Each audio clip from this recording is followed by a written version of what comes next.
Ever since Mom passed away, my mother-in-law Olivia and sister-in-law Zoe keep barging in every time I'm alone at home. How can you not entertain us when we've gone out of our way to visit? Unbelievable. We'll get steaks again, so you're paying, all right? Zoe is laughing alongside her. I've been living through these hellish days for 2 years now. Now my son and daughter have moved out to attend university in the city.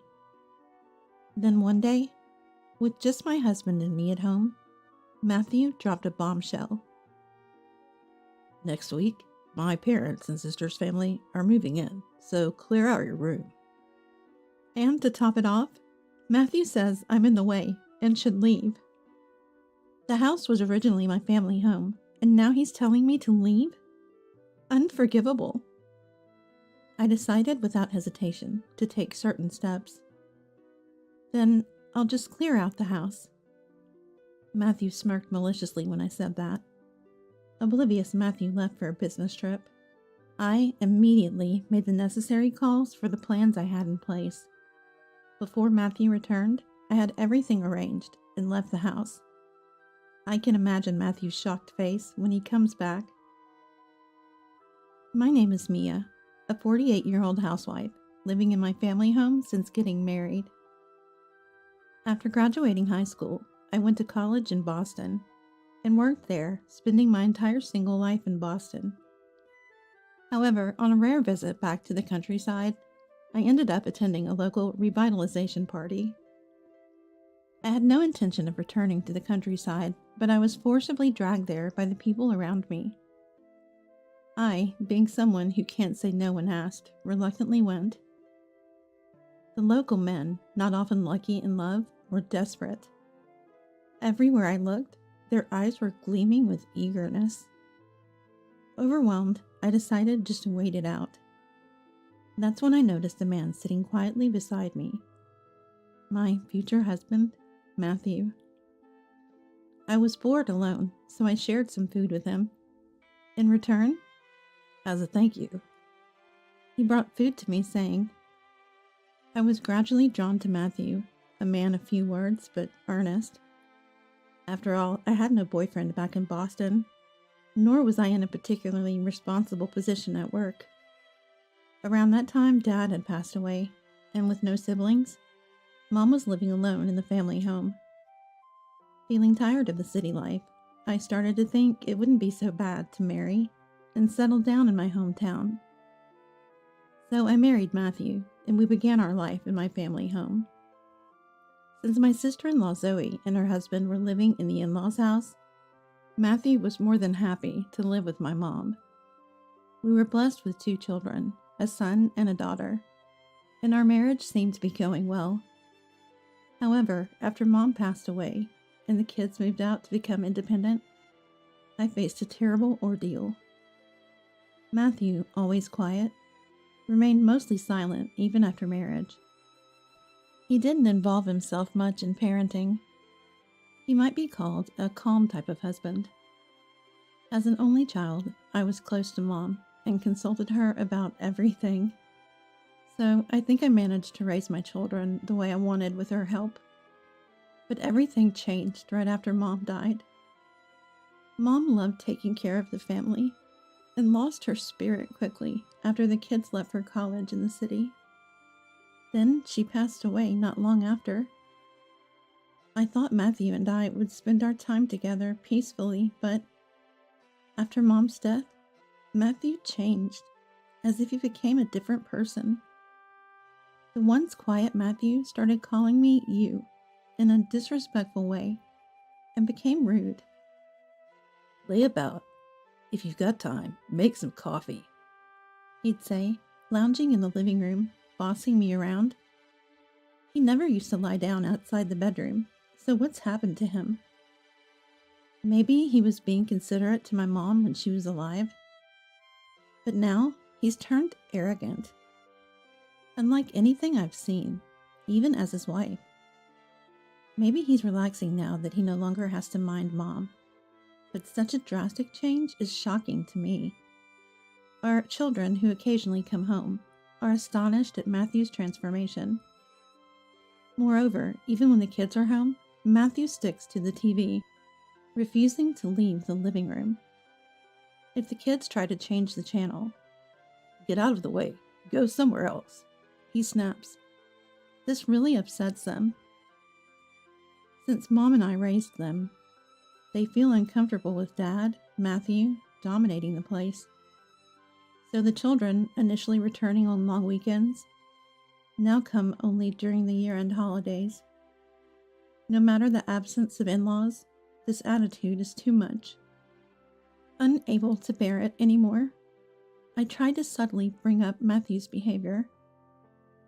"Hey, you've been acting different lately. What's going on?" "What's changed?" he retorted. "Since Mom passed away, maybe. You used to be so calm, but now you seem irritable." Matthew glared and replied in a harsh tone. "What are you talking about? I was just being considerate to your mom. But now that she's gone, I'm the head of this house. It's only natural for me to get angry if I don't like something." I was terrified, seeing this frightening sight of Matthew for the first time. It seemed that being considerate to Mom had been a stress for him, but I never imagined he would change this much. Since then, I've been walking on eggshells around Matthew. And the troubles that have befallen me since Mom's death didn't stop there. I worked part-time until 3 p.m., then returned home to do household chores, which has become my routine. When Mom was alive, we used to enjoy tea time together at this hour, but now it's become a depressing time. When I get home, Olivia and Zoe are waiting at the entrance. "Ah, Mia, you're late. We've been waiting in the cold for 40 minutes, Olivia complained. "That's right, Mia. We heard you finished work at 3 p.m., so we timed our visit accordingly. Why are you so late?" Zoe added. Yes, these two started coming to our house every day at this time, knowing my part-time job ends at 3 p.m. In the in-laws' house, the in-laws and Zoe's family live together. Like us, Zoe's husband moved into her family home. Zoe, who has no children and hasn't worked for a long time, always sticks to Olivia. I used to think Olivia and Zoe were kind people when Mom was alive, but like Matthew, they started being brazen with me as soon as Mom passed away. "I'm sorry, I was shopping on my way back," I said. Fearing their complaints, if I showed any displeasure, I could only apologize and let them in. Once inside, I have to change and put away the shopping first. But without waiting, Olivia starts nagging. "You have your husband's mom and sister visiting, and you don't even care for us. Unbelievable. We'll get steaks again, so you're paying, right?"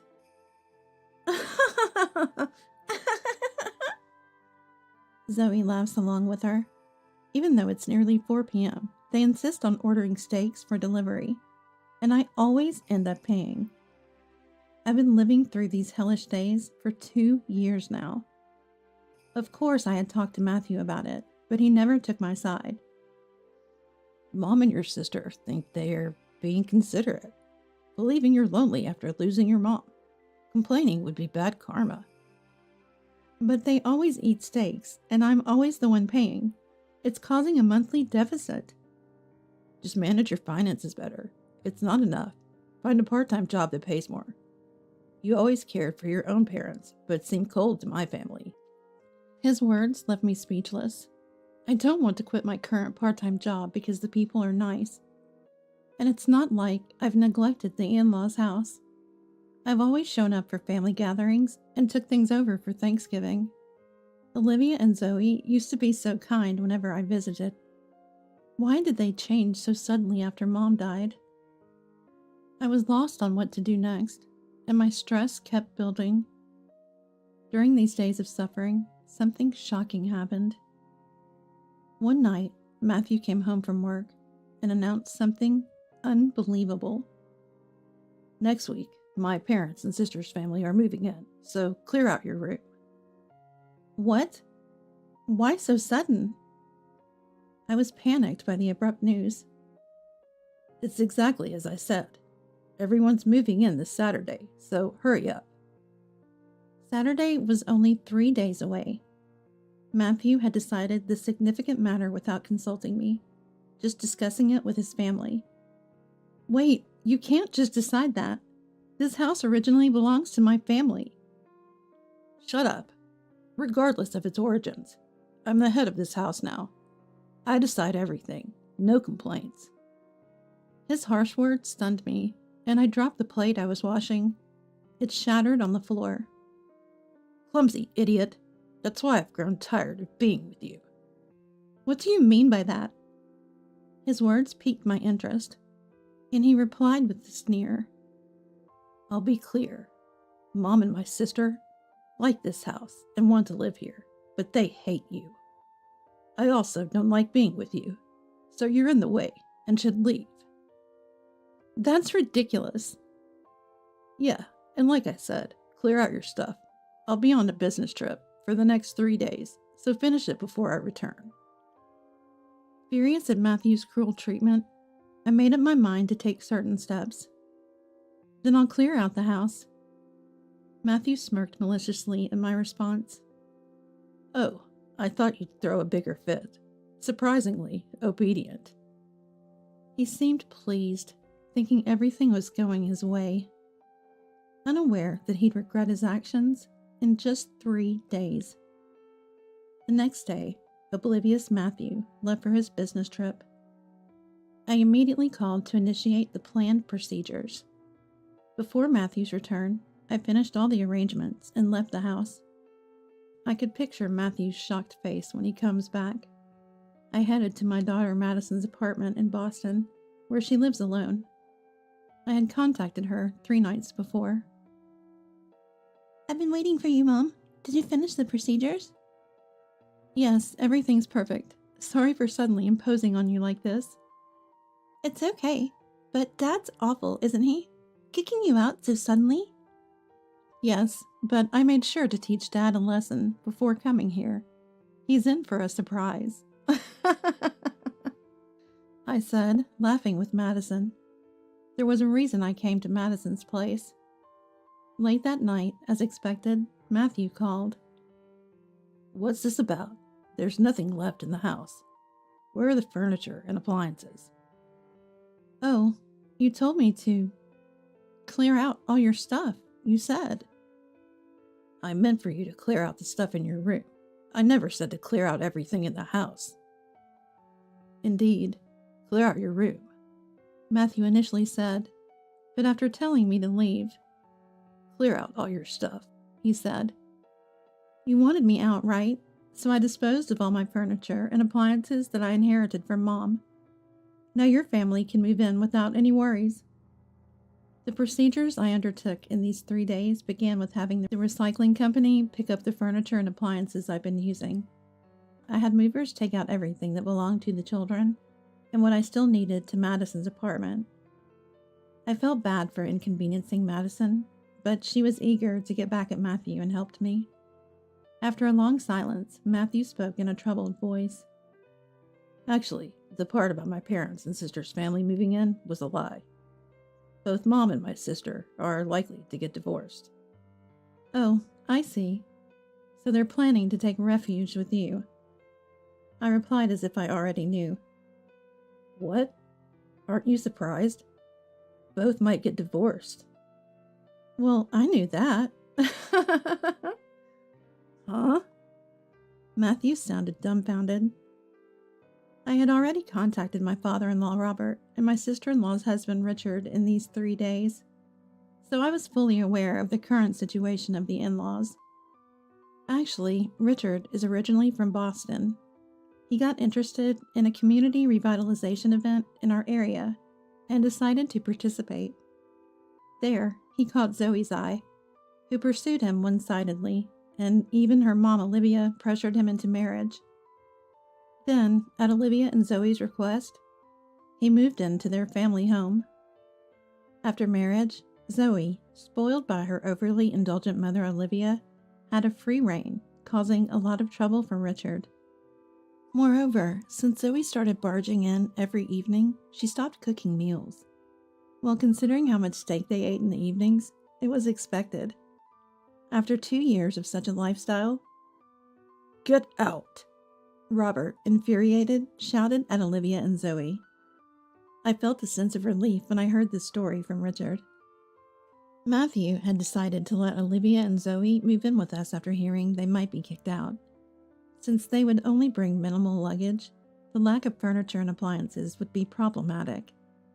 Interestingly, Matthew's supposed business trip was actually a visit to Robert, pleading for forgiveness for the two.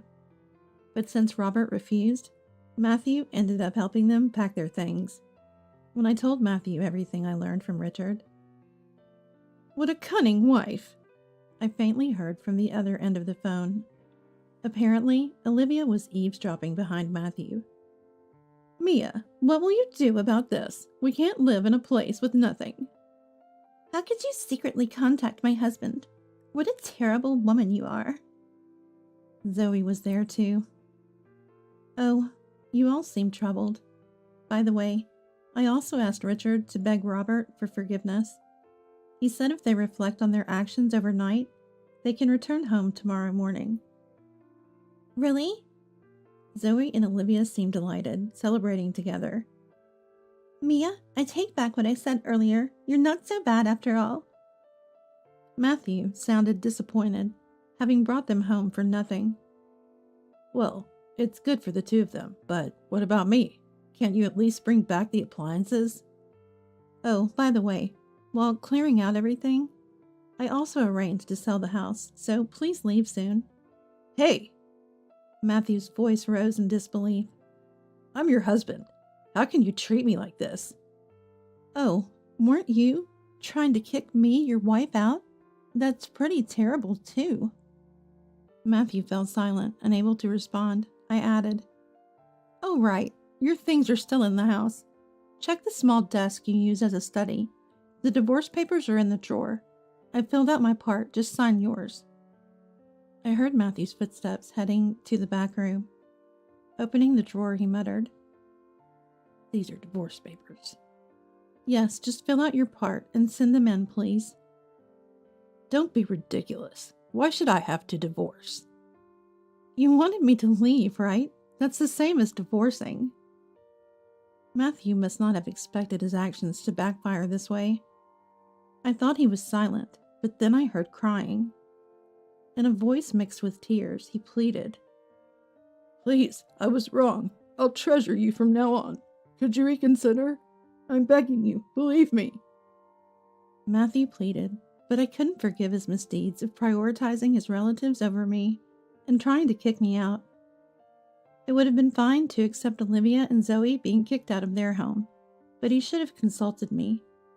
How can I trust a husband who neglected me and planned to take in his mother and sister? So his apologies now won't change my decision. The next morning, Zoe called. Mia, you liar. When we got home, Dad and Richard were gone and the house was sold. Zoe sounded furious, but I remained calm and unbothered. I didn't lie. I did say you could return, but I never said Dad or Richard would be waiting for you. Damn it, we were tricked. I heard Zoe and Olivia complaining in the background. Then Olivia noticed an anonymous envelope in the mailbox, opened it, and cried out loud. It contained a letter from Robert to Olivia and Zoe, along with divorce papers signed only by Robert and Richard. I already knew the contents from Robert. Robert had grown tired of Olivia's stubborn and selfish behavior and had been considering moving into a senior facility. This incident solidified his decision to sell the house and move.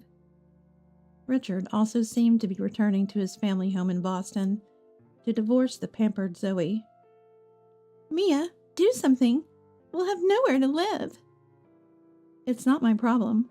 Why not apologize to Richard and ask for forgiveness? I suggested, but Zoe's pride wouldn't allow her to apologize. She started sobbing quietly.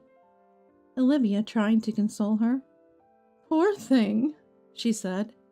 Then she grabbed the phone and yelled, This wicked wife, inhuman! Though startled by her scream, I remained calm and delivered my final words. Okay, take care. Goodbye. I heard a voice from the other end. Wait a minute! But I hung up without concern. I was done being dragged into their pace. Their selfish behavior caused their misfortune, yet they blamed me until the end. Soon Matthew and I will be divorced, making them strangers to me. Since then, I won't have to deal with them ever again.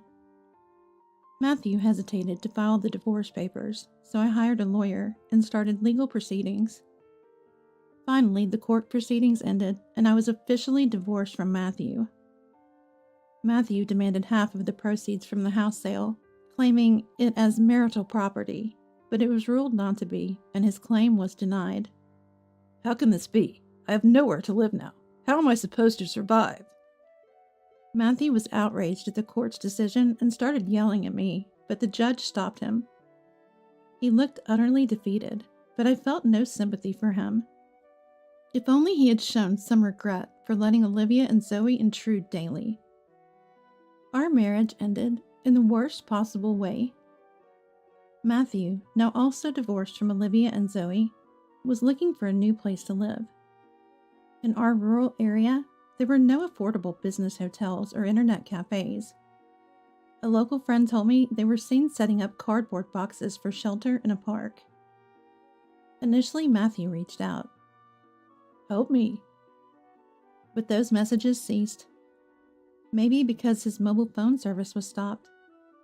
Eventually, I heard rumors that they finally moved into a nearby abandoned apartment on the outskirts of town. Supporting Olivia and Zoe, who had never worked, must be tough for him. Zoe, still of working age, remains unemployed, likely due to her pride. I heard that Olivia and Zoe often argue loudly, becoming a nuisance to their neighbors. Olivia, once thought to be family-oriented, now only cared for herself, seeing Zoe more as a burden in their current situation. Matthew, unhappy living with them, apparently spends a lot of time at slot parlors, likely squandering his earnings. Local friends keep me updated on their situation through messages and calls. Though their stories are no longer my concern, I can't help but feel a bit of schadenfreude. And now I live in Boston. Just before my divorce, I consulted Richard, who had returned to Boston after divorcing Zoe, about my future plans. Richard's brother owns a food company, and he offered me a job there. I stayed with Madison for a while, but eventually found my own small apartment with Richard's help. I'm incredibly grateful to Richard for his endless support. We share similar experiences, having both suffered in our marriages after meeting our spouses at the same community event, which hasn't been held for decades. Despite being away, I still care about my hometown. I worried it might become depopulated, but it seems the younger generation now uses dating apps, leading to more marriages. It's said that in my hometown, particularly because there are few opportunities to meet people nearby, many couples meet and get married through dating apps. Also, many remote workers are moving to rural areas for cheaper housing, bringing more young people to my hometown. Hearing about the revitalization of my hometown brings me joy. I'm considering moving back eventually to spend my later years in the countryside. Recently, I've started a relationship with Richard, contemplating remarriage.